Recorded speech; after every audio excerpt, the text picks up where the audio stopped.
Hi guys, welcome back to my channel. এয়া মোৰ আগতে বনাই থোৱা কপৌ ফুলৰ ডালি ডাঙৰ হ'ল।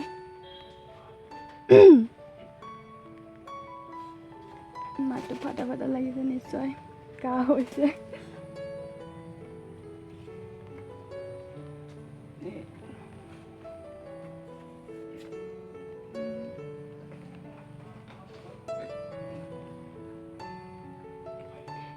কাম ধৰিছে আৰু এয়া চাওক,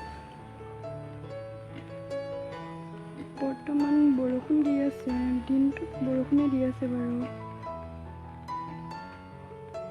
এয়া বেছি দিন হোৱা নাই এইটোকো বনোৱা, আৰু 2-3 দিনমান থৈ পিনে ৰছীটো খুলিব লাগিব। আৰু এইফালেও আছে।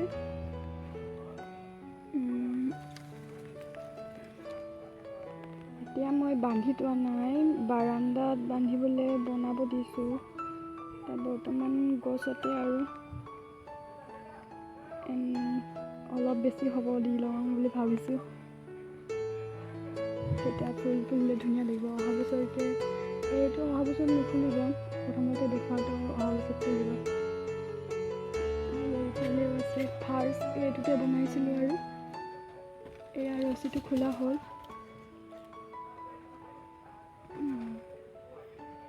ইয়াত প্ৰথম বনাওঁতে গোবৰ ব্যৱহাৰ কৰা হৈছিল। গোবৰ ব্যৱহাৰ নকৰিলেও হয়, মানে খালী বান্ধি টুকুৰাটোত সূতা দি টাইট কৰি বান্ধি দিলেই হ'ল। সূতাই হওক বা কাপোৰেদি। প্লাষ্টিক ব্যৱহাৰ কৰিলে দুখ পোৱাৰ চান্স থাকে, মানে হাৱা বতাহ, সিহঁতক পিয়ৰ বতাহ লাগে ন, বতাহ পাবলৈ টান পায়। সেইকাৰণে সূতা বা ৰছী দি ব্যৱহাৰ কৰিলেও হয়। আৰু এয়া সৰু কাঠটুকুৰা এটা, এইটো আচলতে ঘৰত মাংস কাটিবলৈ থৈছিল, মই লৈ ল'লোঁ কপৌ ফুল ৰুবলৈ। ইয়াত মই নাৰিকলৰ বাকলিও লগাইছোঁ। নাৰিকল বাকলিটো ভালেই, ইয়াত অৰ্কিডো লগালে। আমি নাৰিকলতো অৰ্কিড লগাওঁ ন। মোৰ এটা ট্ৰাই কৰা আছে, দেখাইছোঁ বাৰু আপোনালোকক। ইয়াতো এয়া আজি গছৰ পৰা পৰিলে, আজি বৰষুণ জোৰেৰে দিয়া কাৰণে গছজোপা পাতাত বৰ নাছে, মানে পৰি গ'ল। ভিডিঅ'বোৰ আপোনালোকে শেষলৈকে চাব।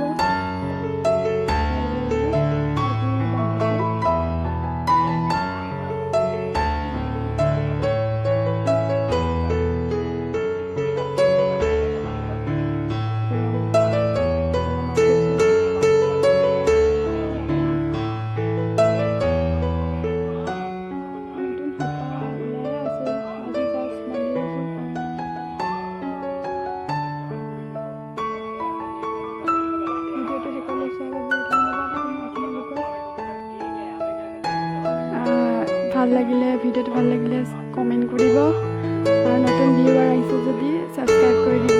Thank U.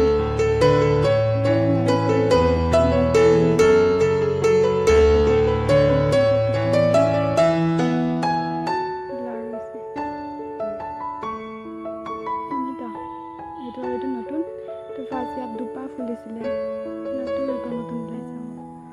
আচলতে এইটো তাৰেদি বান্ধিছিলোঁ, কিন্তু পানী পৰি পৰি তাৰটো মামৰে ধৰি ছিঙি থাকিল। চ' এনেকৈ থৈছোঁ, আৰু পাছত ঠিক কৰি ল'ম ৰ'দ দিলে।